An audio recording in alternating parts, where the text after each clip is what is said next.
Hi hello.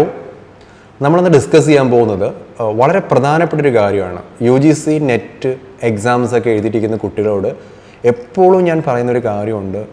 Exam കഴിഞ്ഞ് കഴിഞ്ഞാൽ നമ്മൾ ആ ഫോളോ അപ്സ് വളരെ കറക്റ്റായിട്ട് ചെയ്യണം.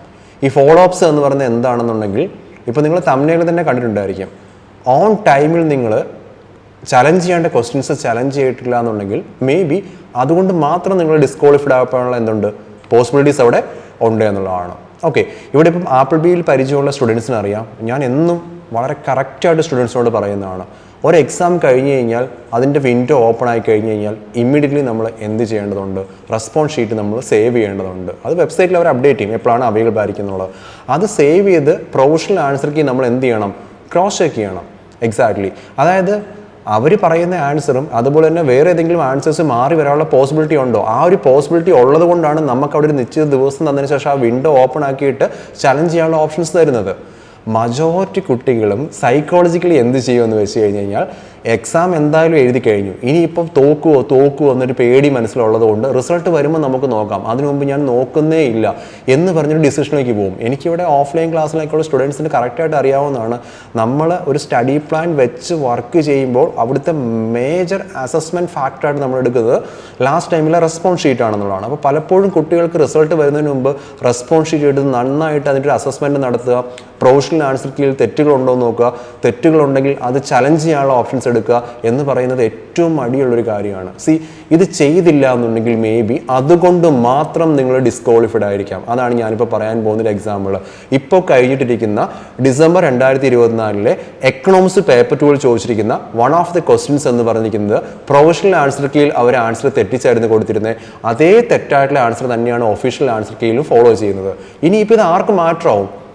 ഒരു മാർക്കിന്, അതായത് ഒരു ക്വസ്റ്റിന് ഡിസ്ക്വാളിഫൈഡ് ആയിട്ടുള്ള ആരെങ്കിലും അവിടെ ഉണ്ടെന്ന് വിചാരിക്കുക, അവരുടെ ഈ ക്വസ്റ്റിൻ്റെ ആൻസർ കറക്റ്റും എന്നാൽ UGCയുടെ ആൻസർ തെറ്റായിരുന്നു ആ ഒരു പോയിന്റ് കൊണ്ട് മാത്രം മേ ബി ക്വാളിഫൈഡ് ആകാൻ സാധ്യതയുള്ള ആൾക്കാർ ഉറപ്പായിട്ടും ഉണ്ട്. ഇപ്പോൾ ഫോർ എക്സാമ്പിൾ, നിങ്ങളുടെ ഡിസ്ക്വാളിഫൈഡ് ആയിരിക്കുന്ന ഒരു ക്വസ്റ്റ്യൻ ആണെന്ന് വിചാരിക്കുക, ഈ ക്വസ്റ്റ്യനിൽ UGC കൊടുത്തിരുന്ന കീ അല്ല, അത് തെറ്റായിട്ടുള്ള കീ ആണ്, എന്നാൽ നിങ്ങൾ മാർക്ക് ചെയ്തിരിക്കുന്ന കറക്റ്റായിട്ടുള്ള ആൻസർ ആയിരുന്നുണ്ടെങ്കിൽ നിങ്ങളത് കറക്റ്റായിട്ട് ചലഞ്ച് ചെയ്തിരുന്നെങ്കിൽ ഈ പ്രാവശ്യം നിങ്ങളത് ക്വാളിഫൈഡ് ആയേനെ.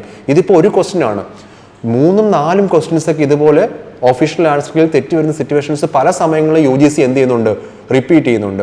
ഇത് UGC പോലൊരു ഏജൻസികൾ അവരുടേതായ റെസ്പോൺസിബിലിറ്റി ഉണ്ട്. അറ്റ് ദ സെയിം ടൈം സ്റ്റുഡൻസിന് എന്ത് ചെയ്യേണ്ടതുണ്ട്, ഇതുപോലെ തെറ്റുകൾ അവർ വരുത്താതിരിക്കുക എന്നുള്ള UGC ഉറപ്പ് വരുത്തുന്ന പോലെ തന്നെ സ്റ്റുഡൻസ് ചെയ്യേണ്ട ഒരു കാര്യമുണ്ട്. തെറ്റ് വരാൻ പോസിബിലിറ്റീസ് ഉള്ളത് കൊണ്ടാണ് അവർ ആൻസർ കീയെ പ്രൊഫഷണൽ ആൻസർ കീ എന്ന് വിളിക്കുന്നതും നമുക്ക് ചലഞ്ച് ചെയ്യാനുള്ള ഓപ്ഷൻസ് തരുന്നതും.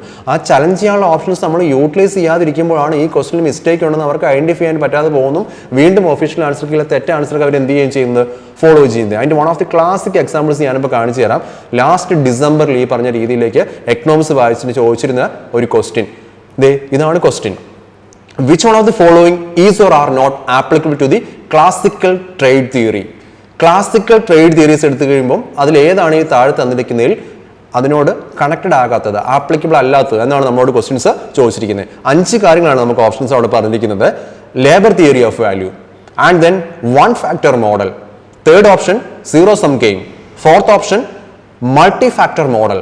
And then final option, factors of production are mobile domestically and internationally. Mobility of factors of production ആണ് പറഞ്ഞിരിക്കുന്നത്. ഇനി നമ്മളോട് ചോദിച്ചിരിക്കുന്നത് ഇതിൽ ഏതൊക്കെയാണ് ആപ്ലിക്കബിൾ ആകാത്തത് ക്ലാസിക്കൽ തിയറിയിൽ എന്നുള്ളതാണ് ചോദിച്ചിരിക്കുന്നത്. ഓക്കെ, ഇവിടെ UGCക്ക് പറ്റിയിരിക്കുന്ന വലിയൊരു ബ്ലണ്ടർ എന്താണെന്ന് വെച്ച് കഴിഞ്ഞ് കഴിഞ്ഞാൽ, UGCയുടെ ആൻസർ അനുസരിച്ച് ക്ലാസിക്കൽ തിയറിയിൽ ആപ്ലിക്കബിൾ ആകാത്തത് ഏതൊക്കെയെന്ന് ചോദിച്ചു കഴിയുമ്പോഴത്തേനും അവരവിടെ പറഞ്ഞിരിക്കുന്നത് ഡിയും ഇയും മാത്രമാണെന്നാണ് പറഞ്ഞിരിക്കുന്നത്. അതായത് മൾട്ടി ഫാക്ടർ മോഡൽ അത് ക്ലാസിക്കൽ മോഡലിനോട് ആപ്ലിക്കബിൾ അല്ല. യെസ്, കറക്റ്റ് ആണ്. അതുപോലെ തന്നെ factors of production R mobile domestically and internationally എന്ന് പറഞ്ഞ എന്താണ്, അതും ആപ്ലിക്കബിൾ അല്ല എന്ന് പറഞ്ഞു കഴിഞ്ഞാൽ അത് ശരിയാണ്. പക്ഷെ അത് മാത്രമല്ല, option C zero sum game, അതൊരിക്കലും ക്ലാസിക്കൽ ട്രേഡ് തിയറിയിൽ വരുന്നതല്ല. സീറോ സം ഗെയിം എന്ന് പറഞ്ഞിരിക്കുന്നത് എവിടെയാണ്? ആക്ച്വലി മെർക്കന്റിലിസം ആണ്. ഒരാളുടെ ഗെയിൻ എന്ന് പറഞ്ഞിരിക്കുന്നത് വേറൊരാളുടെ ലോസ് ആണ് ബേസിക്കലി. അതായത് മ്യൂച്വലി ബെനിഫിഷ്യൽ അല്ല ട്രേഡ് എന്ന് പറഞ്ഞിരിക്കുന്നത്. മ്യൂച്വലി ബെനിഫിഷ്യൽ ആണ് ട്രേഡ് എന്നാണ് ആര് പറയുന്നത്? പോസിറ്റീവ് സം ഗെയിം ആണ് ആര് പറയുന്നത്? ക്ലാസിക്കൽസ് പറയുന്നത്. അപ്പൊ ക്ലാസിക്കൽസിന്റെ കണക്ഷൻ ഇല്ലാത്ത പോയിന്റ് ഏത്, അവർക്ക് ആപ്ലിക്കബിൾ അല്ലാത്തത് ഏത് എന്ന് ചോദിക്കുമ്പം ഉറപ്പായിട്ടും അവിടെ സീറോ സം ഗെയിം വന്നിരിക്കണം. സീറോ സം ഗെയിമിനെതിരെ തിയറിയുടെ ക്രിറ്റിസിസം പറഞ്ഞുകൊണ്ടാണ് ആൽഫ്രഡ് മാർഷലിന്റെ ഏത് തിയറി വരുന്നത്? അബ്സല്യൂട്ട് അഡ്വാൻറ്റേജ് നിലവിൽ വരുന്നത്. സി, അബ്സല്യൂട്ട് അഡ്വാൻറ്റേജ്, ക്ലാസിക്കൽ തിയറിയുടെ ബിഗിനിങ് എന്ന് പറയുന്ന അബ്സല്യൂട്ട് അഡ്വാൻറ്റേജും പിന്നെ അതിനെ ഫോളോ ചെയ്തിരുന്ന ഏതുമാണ്? റിക്കാർഡോയുടെ കമ്പാരിറ്റീവ് അഡ്വാൻറ്റേജ് തിയറിയാണ്. അപ്പോൾ ക്ലാസിക്കൽ തിയറി വന്നത് തന്നെ അബ്സല്യൂട്ട് അഡ്വാൻറ്റേജ് മർക്കന്റിലിസത്തിനെ അറ്റാക്ക് ചെയ്തുകൊണ്ടാണ്. മർക്കന്റിലിസത്തിൽ ഉള്ള പോരായ്മകൾ മനസ്സിലാക്കി വലിയ രീതിയിലേക്ക് അതിന്റെ ക്രിറ്റിസിസം പറഞ്ഞ് and then zero sum game അല്ല നമുക്ക് വേണ്ടത്, പോസിറ്റീവ് സം ഗെയിമാണ് നമുക്ക് വേണ്ടത് എന്ന് പറഞ്ഞിട്ടാണ് തിയറി ആര് അവതരിപ്പിക്കുന്നത്? ആദം സ്മിത്ത് അവതരിപ്പിക്കുന്നത് തന്നെ. അപ്പോൾ അങ്ങനെ പറയുമ്പോൾ സീറോ സം ഗെയിം എന്താ പറഞ്ഞിരിക്കുന്നത്? ഇറ്റ്സ് ക്ലാസിക്കൽസിന്റെ ആപ്ലിക്കബിൾ ആയിട്ടുള്ള പോയിന്റ് ആണോ? അല്ല, നോട്ട് ആപ്ലിക്കബിൾ ആണ്. അപ്പം സിയും ഡിയും ഇയും ഒരേപോലെ വരണം. UGCയുടെ ആൻസറിൽ പറഞ്ഞിരിക്കുന്നു ഡിയും ഇയും മാത്രമേ ക്ലാസിക്കൽ ആപ്ലിക്കബിൾ അല്ലാത്തുള്ളൂ. ഏതൊക്കെയാണ്? മൾട്ടി ഫാക്ടർ മോഡൽ എന്ന് പറയുന്നത് മോഡേൺ തിയറിയാണ്. Factors are mobile, domestically and internationally എന്ന് പറയുന്നത് അതും മോഡേൺ തിയറിയാണ്, ഒരിക്കലും എന്തല്ല ക്ലാസിക്കൽ തിയറി അല്ല. ശരിയാണ്, പക്ഷെ അതിനോട് സിയുടെ കടന്നു വരണം. അപ്പോൾ ഈ ക്വസ്റ്റ്യൻ നമ്മൾ ഡിസ്കസ് ചെയ്യുമ്പോൾ എടുത്ത് നോക്കുക, ഇതിന്റെ കറക്റ്റ് ആൻസർ ഇതാണ്. ഒന്നാമത്തെ പോയിന്റ് നമ്മളോട് പറഞ്ഞിരിക്കുന്നു ലേബർ തിയറി. ഓക്കെ, അതായത് ലേബർ തിയറി ഓഫ് വാല്യൂ ആണ് classical theory. Yes, absolutely. Absolute advantage ആണെങ്കിലും അതുപോലെ തന്നെ കമ്പാരിറ്റീവ് അഡ്വാൻറ്റേജ് ആണെങ്കിലും കമ്മ്യൂണിറ്റിയുടെ വാല്യൂ അവിടെ ഫിക്സ് ചെയ്യുന്നത് what number of labours you have used എന്നുള്ളതാണ്. എത്രത്തോളം ലേബർ യൂണിറ്റ്സ് യൂസ് ചെയ്തിട്ടാണ് നമ്മളൊരു കമ്മ്യൂണിറ്റി പ്രൊഡ്യൂസ് ചെയ്ത്, അതാണ് ആ കമ്മ്യൂണിറ്റിയുടെ വാല്യൂ എന്ന് പറഞ്ഞിരിക്കുന്നത്. ആ കോൺസെപ്റ്റ് ആണ് അബ്സല്യൂട്ട് അഡ്വാൻറ്റേജിൽ പ്രൊഡക്ടിവിറ്റി ആയിട്ടും ആൻഡ് ദെൻ കമ്പാരിറ്റീവ് അഡ്വാൻറ്റേജ് ആയിട്ട് നമ്മൾ എന്ത് ചെയ്യപ്പെടുന്നു? ഡിസ്കസ് ചെയ്യപ്പെടുന്നത് എന്നുള്ളതാണ്. ഓക്കെ, സോ അപ്പം ലേബർ തിയറി ഓഫ് വാല്യൂ എന്ന് പറയുന്നത് പൂർണ്ണമായിട്ടും എന്താണ്? ക്ലാസിക്കൽ തിയറിയോട് കണക്ഷനുള്ള ആപ്ലിക്കബിൾ ആയിട്ടുള്ള ഒരു പോയിന്റ് ആണ്. സോ അപ്പോൾ ഒരിക്കലും നമ്മുടെ ഓപ്ഷനിൽ വരാൻ പാടില്ല. നമ്മളോട് ക്വസ്റ്റ്യൻ ചോദിച്ചിരിക്കുന്നത് നെഗറ്റീവ് കോണ്ടസ്റ്റിലാണ്. രണ്ടാമത്തെ പറഞ്ഞിരിക്കുന്നു one factor model. Yes, absolutely 2x2x1 അതാണ് ക്ലാസിക്കൽ തിയറി എന്ന് പറഞ്ഞിരിക്കുന്നത്. ഏതൊക്കെയാണ്? 2 nations, 2 communities, just 1 factor of production. ഏതാണ് 1 factor of production എന്ന് പറയുന്നത്? ലേബർ മാത്രമാണ് ഇവിടെ ഒരു ഫാക്ടർ ഓഫ് പ്രൊഡക്ഷൻ എന്ന് പറഞ്ഞിരിക്കുന്നത്. പിന്നീട് അത് 2x2 മോഡൽ ആവുന്ന മോഡേൺ തിയറിയാണ്. ലേബറിന്റെ കൂടെ ഏതൂടെ ആഡ് ചെയ്യപ്പെടും? ക്യാപിറ്റലൂടെ ആഡ് ചെയ്യപ്പെടും. അപ്പോൾ 1 ഫാക്ടർ മോഡൽ എന്ന് പറയുന്നത് പൂർണ്ണമായിട്ടും ഏതാണ്? ഈ പറയുന്ന ക്ലാസിക്കൽ തിയറി തന്നെയാണ്. എസ്, ക്ലാസിക്കൽ മോഡലിനോട് ആപ്ലിക്കബിൾ ആയിട്ടുള്ള ഫീച്ചേഴ്സ് ആണ് ഈ പറഞ്ഞിരിക്കുന്ന എ എന്ന് പറയുന്ന labour value theory. Absolute advantage ആണെങ്കിലും കമ്പാരിറ്റീവ് അഡ്വാൻറ്റേജ് ആണെങ്കിലും value of the community define ചെയ്യപ്പെടുന്ന ലേബർ യൂണിറ്റ്സ് യൂസ് ചെയ്യുന്നതനുസരിച്ചാണ്. ആൻഡ് ദെൻ അതേപോലെ തന്നെ അവിടെ ഒരേ ഒരു ഫാക്ടർ ഓഫ് പ്രൊഡക്ഷൻ ഉള്ളൂ, ലേബർ മാത്രം. ക്യാപിറ്റൽ പിന്നീട് മോഡേൺ തിയറിയിലാണ് നമ്മൾ ഡിസ്കസ് ചെയ്യപ്പെടുന്നത്. അപ്പോൾ അത് രണ്ടും ആപ്ലിക്കബിൾ ആണ് ക്ലാസിക്കൽ തിയറിയോട്. അതുകൊണ്ട് തന്നെ അതിന്റെ ആൻസർ ആകില്ല. പിന്നീട് പറഞ്ഞിരിക്കുന്നത് ഏതാണ്? Zero sum game. അവിടെയാണ് അടുത്ത പോയിന്റ്. സീറോ സം ഗെയിം എന്ന് വെച്ചാൽ എന്താണ്? ഒരാളുടെ നേട്ടം ട്രേഡിൽ വന്നു കഴിയുമ്പോഴത്തേനും വേറൊരാളുടെ കോട്ടമായിട്ട് മാറുന്നു. ഓക്കെ, സോ പൂർണ്ണമായിട്ടും ഒരാൾക്കുണ്ടാവുന്ന ഗെയിൻ അടുത്ത ആളുടെ എന്താണ്? അബ്സല്യൂട്ട്ലി ആളുടെ ലോസ് ആണ് എന്ന് പറയുന്ന ബേസ് വെർഷൻ ആണ് ആക്ച്വലി ഏത്? മെർക്കന്റിലിസം. മെർക്കന്റിലിസത്തിലാണ് നമുക്ക് എന്ത് കാണാൻ സാധിക്കുന്നത്? സീറോ സം ഗെയിം കാണാൻ സാധിക്കുന്നത്. അപ്പൊ ക്ലാസിക്കൽസിനോട് ആപ്ലിക്കബിൾ അല്ലാത്ത പോയിന്റ് ഏതെന്ന് ചോദിച്ചു കഴിഞ്ഞാൽ അബ്സല്യൂട്ട്ലി എന്ത് വരണം? സീറോ സം ഗെയിം വരണം. അതായത് സീറോ സം ഗെയിം എന്ന് പറഞ്ഞിരിക്കുന്നത് എവിടെ വരുന്നതാണ്? ക്ലാസിക്കൽ തിയറിയിൽ വരുന്നതല്ല, മെർക്കന്റിലിസത്തിൽ വരുന്നതാണ്. ക്ലാസിക്കൽ തിയറിയുടെ എമർജൻസ് തന്നെ മെർച്ചന്റൻസ് പറഞ്ഞിരുന്ന ഏതാണ്? അതായത് മെർക്കന്റിലിസം നമ്മൾ ഡിസ്കസ് ചെയ്യപ്പെടുന്ന സീറോ സം ഗെയിമിനെ അറ്റാക്ക് ചെയ്തുകൊണ്ട് സീറോ സം ഗെയിം അല്ല നമുക്ക് വേണ്ടത്, പോസിറ്റീവ് സം ഗെയിം ആണ് വേണ്ടത്. Trade that should be mutually beneficial, that's the point from the Marshall. അതാണ് മാർഷൽ പറയുന്ന മ്യൂച്വലി ബെനിഫിഷ്യൽ ആയിട്ട് ട്രേഡ്. ആ കോൺസെപ്റ്റ് വരുന്നത് എവിടെയാണ്? പോസിറ്റീവ് സം ഗെയിമിലാണ്. അപ്പൊ ഇവിടെ പറഞ്ഞിരിക്കുന്നത് ഏതാണ്? സീറോ സം ഗെയിം ആണ്. സീറോ സം ഗെയിം ഒരു കാരണവശാലും ക്ലാസിക്കൽ തിയറി ആയിട്ട് കണക്റ്റഡ് അല്ല, അതുമായിട്ട് യാതൊരു തരത്തിൽപ്പെട്ട ആപ്ലിക്കേഷനും അതിനകത്ത് ഇല്ല എന്നുള്ളതാണ്. പിന്നെ അടുത്ത് പറഞ്ഞിരിക്കുന്നു മൾട്ടി ഫാക്ടർ മോഡൽ. ഫാക്ടർ എന്ന് വെച്ച് കഴിഞ്ഞാൽ ഫാക്ടേഴ്സ് ഓഫ് പ്രൊഡക്ഷൻ ആണ്. എത്ര ഫാക്ടേഴ്സ് ഓഫ് പ്രൊഡക്ഷൻ യൂസ് ചെയ്യുന്നു? ബേസിക്കലി മോഡേൺ തിയറി നമുക്ക് എത്തിക്കുന്നത് 2 ഫാക്ടേഴ്സ് ഓഫ് പ്രൊഡക്ഷൻ ആണ്. ലേബറും ഉണ്ട്, ക്യാപിറ്റലും ഉണ്ട്. HO തിയറി ഒക്കെ നമ്മൾ ഡിസ്കസ് ചെയ്യുമ്പോഴാണ് ആദ്യമായിട്ട് ആ പറഞ്ഞ മോഡലിൽ 2x2x2 വരുന്നത്. അപ്പുറത്ത് 2x2x1 ആണ്. ആദ്യം നമ്മൾ കണ്ട ബി ഓപ്ഷൻ ഇല്ലേ, 1 ഫാക്ടർ. ലേബർ മാത്രമേ എവിടെയുള്ളൂ? ഈ പറഞ്ഞിരിക്കുന്ന ക്ലാസിക്കൽ തിയറികളുള്ളൂ. എന്നാൽ ലേബറിന്റെ കൂടെ ക്യാപിറ്റലൂടെ ആഡ് ചെയ്യുന്ന എങ്ങോട്ട് വരുമ്പോഴാണ്? ഇപ്പോൾ നമ്മൾ ഡിസ്കസ് ചെയ്യപ്പെടുന്ന മോഡേൺ തിയറിയിലാണ്. HO തിയറത്തിലൊക്കെ മുതലാണ് ഈ പറഞ്ഞിരിക്കുന്നത് വരുന്നത്. അപ്പം മൾട്ടി ഫാക്ടറൽ മോഡൽ എന്ന് പറഞ്ഞ ഒരു കാരണവശാലും എന്തല്ല ക്ലാസിക്കൽ തിയറിയുടെ ഫീച്ചർ അല്ല. അത് സിംഗിൾ ഫാക്ടറൽ മോഡലാണ്. ലേബർ മാത്രമേ നമ്മളവിടെ എന്ത് ചെയ്യപ്പെടുന്നുള്ളൂ? ഡിസ്കസ് ചെയ്യപ്പെടുന്നു എന്നുള്ളതാണ്. ഓക്കെ, പിന്നെ അടുത്ത പോയിന്റ് ഇയിൽ പറഞ്ഞിരിക്കുന്നത് ഫാക്ടർ മൊബിലിറ്റി.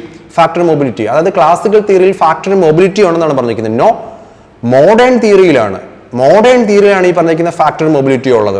ഓക്കെ, HO തിയറത്തിലൊക്കെയാണ് ഈ പറഞ്ഞിരിക്കുന്ന ഫാക്ടേഴ്സ് പ്രൊഡക്ഷൻ മൊബൈൽ ആണെന്ന രീതിയിലേക്ക് നമ്മുടെ മൊബിലിറ്റി നമ്മളോട് ഡിസ്കസ് ചെയ്യപ്പെടുന്നത്. ഈ പറഞ്ഞിരിക്കുന്ന ഇമ്മൊബിലിറ്റി എന്ന് പറഞ്ഞിരിക്കുന്നത് എക്സാക്ട്ലി വരുന്നത് എവിടെയാണ്? ക്ലാസിക്കൽ തിയറിയിലാണ്. അപ്പൊ നമുക്ക് ഫാക്ടർ മൊബിലിറ്റി അല്ല അവിടെ വരേണ്ടത്, ഫാക്ടർ ഇമ്മൊബിലിറ്റി ആണ് വരേണ്ടത് ക്ലാസിക്കൽ തിയറി ഡിസ്കസ് ചെയ്യപ്പെടും. അപ്പൊ ഇയും കറക്റ്റ് ആണ്. ഇനി നമ്മൾ ഡിസ്കസ് ചെയ്യപ്പെടുന്നത് UGC പറഞ്ഞിരിക്കുന്നു ഇതിന്റെ ആൻസർ എന്ന് പറഞ്ഞിരിക്കുന്നത് ഡിയും ഇയും മാത്രം വരുന്ന ഓപ്ഷൻ ഏതാണ്? 3 ആണ്. ഇതാണ് ഇപ്പോഴും ഒഫീഷ്യൽ ആൻസർ കീഴിൽ അവർ ഫോളോ ചെയ്യുന്നത്. പക്ഷെ അതല്ല അതിന്റെ കറക്റ്റ് ആൻസർ. ഇയും ഡിയും കൂടെ ഏതോടെ കടന്നു വരണം? സീറോ സം ഗെയിം എന്ന് പറഞ്ഞാൽ മാർക്കറ്റ് ലിസ്റ്റിന്റെ ഫേസിലൂടെ കടന്നു വരണം. അതും ഈ പറഞ്ഞിരിക്കുന്ന ക്ലാസിക്കൽ തിയറിയായിട്ട് കണക്റ്റഡ് അല്ല. അപ്പോൾ നമ്മളിപ്പോൾ ഡിസ്കസ് ചെയ്യപ്പെടുന്ന ഒരു പോയിന്റ്, ഈ എക്സാം കഴിഞ്ഞതിന് ശേഷം നിങ്ങൾ ഓൺ ടൈമിൽ നിങ്ങൾ ഈ ക്വസ്റ്റ്യൻസിന്റെ ആൻസർ നിങ്ങൾക്ക് ഇപ്പോൾ ഫോർ എക്സാമ്പിൾ നിങ്ങൾ മാർക്ക് ചെയ്തിരുന്ന 4 ആണെന്ന് വിചാരിക്കുക, നിങ്ങൾക്ക് ഒരു ക്വസ്റ്റിന്റെ മാർക്കാണ് നഷ്ടപ്പെട്ടിരിക്കുന്നത്, ശരിയല്ലേ? എഫക്റ്റീവ്ലി ഒരു ക്വസ്റ്റിന് ഡിസ്ക്വാളിഫൈഡ് ആകുകയും എന്നാൽ ഈ ക്വസ്റ്റിന്റെ കറക്റ്റ് ആൻസർ ആയിട്ട് നിങ്ങളുടെ മാർക്ക് ഇരിക്കുന്നത് 4 ആയിരുന്നുണ്ടെങ്കിൽ നിങ്ങൾ ഈ പ്രാവശ്യം ഡിസ്ക്വാളിഫൈഡ് ആയിരിക്കുന്നത് ഈ ക്വസ്റ്റിൻ ചലഞ്ച് ചെയ്യാത്തതുകൊണ്ട് മാത്രമാണ്. അപ്പം ഞാൻ ഇവിടെ ഡിസ്കസ് ചെയ്യപ്പെടുന്ന പോയിന്റ് എന്താണെന്ന് വെച്ച് കഴിഞ്ഞാൽ, ഒരു എക്സാം കഴിഞ്ഞു കഴിഞ്ഞാൽ നമ്മൾ പേടിച്ച് റിസൾട്ട് വരട്ടെ, ആ സമയത്ത് ഞാനത് നോക്കാം, ഏതായാലും തോക്കാൻ പോവാണ്, അതിനു മുമ്പ് ഞാൻ എന്തിനാണ് എടുത്ത് നോക്കുന്നത്, ഈ തരത്തിൽപ്പെട്ട ഒരു നെഗറ്റീവ് അഫർമേഷൻ അവിടെ കൊണ്ടുവരാതെ ഫോളോ അപ്പ് വർക്ക്സ് കറക്റ്റായിട്ട് ചെയ്യുക. പൊട്ടൻഷ്യലി പോസിബിൾ ആകാൻ സാധ്യത ഉണ്ടായിരുന്ന ഒരാളാണ് ഇപ്പൊ ഈ പറഞ്ഞ ഒരു മാർക്കിന് ഡിസ്ക്വാളിഫൈഡ് ആകുകയും എന്നാൽ ഈ ക്വസ്റ്റ്യൻ ചലഞ്ച് ചെയ്യുകയും ചെയ്തിട്ടുണ്ടായിരുന്നുണ്ടെങ്കിൽ, ഫിയർ ഫാക്ടർ കാരണം അത് ചലഞ്ച് ചെയ്യാതിരുന്നു കഴിഞ്ഞാൽ അതുകൊണ്ട് മാത്രം എന്താവുന്നു? ഡിസ്ക്വാളിഫൈഡ് ആവുന്നു. അപ്പം UGC നിങ്ങൾക്ക് വേണമെന്നുണ്ടെങ്കിൽ ഇവിടെ കുറ്റം പറയാം, UGC തെറ്റ് ആൻസർ ഇട്ടിട്ട് അല്ലേ? യെസ്, അവിടെ റെസ്പോൺസിബിലിറ്റി അവിടെ ഉണ്ട്. അറ്റ് ദ സെയിം ടൈം നമ്മുടെ ഒരു റെസ്പോൺസിബിലിറ്റി നമ്മൾ ചെയ്തില്ല. അതെന്താ? സമയത്ത് നമ്മൾ കറക്റ്റായിട്ട് എന്ത് ചെയ്യണമായിരുന്നു? ഈ മിസ്റ്റേക്ക് മനസ്സിലാക്കി നമ്മൾ ചലഞ്ച് ചെയ്യണമായിരുന്നു. ഒരു മിനിമം നമ്പർ ഓഫ് ആൾക്കാർ ചലഞ്ച് ചെയ്താൽ മാത്രമേ അവർ എപ്പോഴും എന്ത് ചെയ്യുള്ളൂ? ക്വസ്റ്റ്യൻ പ്രൊഫഷണൽ കീഴിൽ തെറ്റുണ്ടെങ്കിലും കറക്റ്റായിട്ട് മാറ്റുകയുള്ളൂ. അപ്പോൾ എനിവേ നമ്മളെ സംബന്ധിച്ച് ഈ ക്വസ്റ്റിൻ്റെ UGCയുടെ ഒഫീഷ്യൽ കീ ഇപ്പോഴും തെറ്റാണ്. കറക്റ്റ് ആൻസർ ആയിട്ട് വരേണ്ടത് D ആണ്. ഒഫീഷ്യൽ ആൻസറിലേക്ക് കൊടുത്തിരിക്കുന്നത് ഏതാണ്? 3 ആണ്. 4 ആൻസർ പറഞ്ഞിട്ട് ഒരു 3 ആണ് കൊടുത്തിരിക്കുന്നത് എന്നുള്ളതാണ്. അപ്പോൾ എനിവേ ഈ ക്വസ്റ്റിൻ്റെ എക്സ്പ്ലനേഷൻ ഞാൻ നിങ്ങളോട് പറഞ്ഞു തന്നിരുന്നു. Which one of the following are not applicable to classical theory എന്ന് ചോദിച്ചു കഴിഞ്ഞാൽ, മെർക്കറ്റ് ലിസ്റ്റിന്റെ ഫേസ്ഡ് ആയിട്ടുള്ള സീറോ സം ഗെയിം, മോഡേൺ തിയറിയുടെ ഫേസ്ഡ് ആയിട്ടുള്ള multi factor model, and then modern തിയറിയുടെ ഫേസ്ഡ് ആയിട്ടുള്ള ഏതാ പറഞ്ഞിരിക്കുന്നത്? Factor mobility. Factors productions are mobile. Factor mobility modern തിയറിയിൽ വരുന്നതാണ്. ഇതൊന്നും എവിടെ വരുന്നതല്ല? ക്ലാസിക്കൽ തിയറിയിൽ വരുന്നതല്ല. ക്ലാസിക്കൽ തിയറി വരുന്ന രണ്ട് കാര്യങ്ങൾ ഇവിടെ ഉള്ളൂ: ലേബർ തിയറി ഓഫ് വാല്യൂ, അതുപോലെ തന്നെ പറഞ്ഞിരിക്കുന്നത് 1 ഫാക്ടർ മോഡൽ എന്നുള്ളതാണ്. അപ്പോൾ എനിവേ നിങ്ങൾക്ക് ഈ ഒരു ക്വസ്റ്റ്യൻ പൂർണ്ണമായിട്ടും ഞാനത് സോൾവ് ചെയ്ത് തന്നിട്ടുണ്ട്. അതിൽ UGCയുടെ മിസ്റ്റേക്ക് ആൻസർ അവർ 3 ആണ് കൊടുത്തിരിക്കുന്നത്, ഡിയും ഇയും മാത്രം എന്ന് വരുന്നത്. എന്നാൽ at the same time correct answer വേണ്ട സിയും ഡിയും ഇയും ആണെന്നുള്ളതാണ്. അപ്പോൾ ഞാൻ ഈ ക്വസ്റ്റ്യൻ സോൾവ് ചെയ്തപ്പോൾ നിങ്ങൾക്ക് പറഞ്ഞു തന്നത് എന്തുകൊണ്ട് ഈ പറഞ്ഞിരിക്കുന്ന എക്സാം കഴിഞ്ഞതിന് ശേഷമുള്ള ഫോളോ അപ്സ് വളരെ ഇമ്പോർട്ടൻ്റ് ആണ് എന്നുള്ളതാണ് കേട്ടോ. അപ്പം ഇനി മുതലുള്ള എക്സാംസിൽ സീരിയസ് ആയിട്ടുള്ള aspirants UGC professional answer key publish ചെയ്യുമ്പം തെറ്റായിട്ടുള്ള ആൻസേഴ്സ് അതിലുണ്ടോ എന്ന് ജയിക്കാൻ സാധ്യതയുള്ള ഓരോ സ്റ്റുഡൻസും എടുത്ത് നോക്കണം. എന്നിട്ട് സാധ്യതകൾ ഉണ്ട് എന്നുണ്ടെങ്കിൽ നിങ്ങളത് എന്ത് ചെയ്യണം? ചലഞ്ച് ചെയ്യണം കേട്ടോ. ഇനി ഈ മിസ്റ്റേക്ക് ആരും വരുത്താൻ പാടില്ല. ഇത് UGCയുടെ ഹിസ്റ്ററിയിൽ ആദ്യം ഒന്നുമല്ല. UGCയുടെ ഓരോ ടേബിളിലെ ക്വസ്റ്റ്യൻസ് എടുത്തു നോക്കി ഇതേപോലെ ഒരുപാട് പ്രൊഫഷണൽ ആൻസർ കീസ് വന്ന മിസ്റ്റേക്ക് അതേപോലെ ഒരു ഒഫീഷ്യൽ ആൻസർ കീയിൽ എന്ത് ചെയ്തിട്ടുണ്ട്? റിപ്പീറ്റ് ചെയ്തിട്ടുണ്ട്. എന്തുകൊണ്ടാണ്? ആവശ്യമുള്ള സ്റ്റുഡൻസ് അത് ചലഞ്ച് ചെയ്യുന്നില്ല, അല്ലെങ്കിൽ അതിന് വേണ്ടി എന്തല്ല ട്രെയിൻഡ് അല്ല എന്നുള്ളതാണ് കേട്ടോ. അപ്പോൾ ഇതാണ് ഒരു ബേസിക് ആയിട്ടുള്ള കാരണം. ഇനി നമുക്കിവിടെ വേറെ ഓപ്ഷൻ ഒന്നുമില്ല. ഇത് നിങ്ങളുടെ കൈവശം ഇനിയിപ്പോൾ ഇത് റൈറ്റ് ആൻസർ ആണെങ്കിൽ നമുക്ക് ഒരിക്കലും UGC ഇത് പ്രൂവ് ചെയ്യാൻ പറ്റില്ല. കാരണം എന്താണ്? അവരെ വിൻഡോ ക്ലോസ് ചെയ്തു. നമുക്ക് അവസരം എന്താണ്? നമ്മൾ ആ സമയത്ത് എന്ത് ചെയ്തിരുന്നില്ല? ചലഞ്ച് ചെയ്തില്ല. ഇനി നമ്മൾ ഈ ഒരു ക്വസ്റ്റ്യൻ കൊണ്ടാണ് ഞാൻ ഡിസ്ക്വാളിഫൈഡ് ആയത്, എനിക്കിത് ശരിയായിരുന്നു, UGCയുടെ മിസ്റ്റേക്കാണ് നമ്മൾ പറഞ്ഞുകൊണ്ടൊന്നും ഒരു കാര്യമില്ല. കോർട്ടിൽ പോയി കഴിഞ്ഞപ്പോൾ നമുക്കൊന്നും ചെയ്യാൻ സാധിക്കില്ല. കാരണം എന്താണ്? ഓൾറെഡി അവർ വിൻഡോ തന്നിരുന്നു, നമ്മൾ ചലഞ്ച് ചെയ്തിരുന്നില്ല, അതുകൊണ്ടാണ് അവരത് ഫോളോ ചെയ്തെന്നുള്ളതാണ്. അപ്പോൾ എനിവേ ഇതേപോലെയുള്ള എക്സാം പ്രിപ്പറേഷനുമായിട്ട് ബന്ധപ്പെട്ട വളരെ ക്രൂഷ്യൽ ആയിട്ടുള്ള പോയിന്റുകൾ നമ്മൾ ഇനി മുന്നോട്ടുള്ള സെഷൻസ് നമ്മൾ ഡിസ്കസ് ചെയ്യും. അപ്പം എക്കണോമിക്സുകാർ മാത്രമല്ല എല്ലാ ആൾക്കാരും ഇത് കണ്ടിരിക്കണം. ഞാൻ ഈ പറഞ്ഞ കാര്യങ്ങൾ വളരെ ക്രൂഷ്യൽ ആയിട്ടുള്ള പോയിന്റ്സ് ആണെന്നുള്ളത്. അപ്പോൾ ഇനിയും ഇതേപോലെയുള്ള എക്സാംസിൻ്റെ ഫോളോ അപ്സും എങ്ങനെ കാര്യങ്ങൾ ഫോളോ ചെയ്യുന്ന ടൈപ്പ് ഓഫ് വീഡിയോസ് നമുക്ക് ഈ പറഞ്ഞിരിക്കുന്ന എഡ്യൂക്കേഷൻ വീഡിയോസിലൂടെ നമുക്ക് ചെയ്യാവുന്നതാണ്. അപ്പം thank you so much for watching this. Bye bye.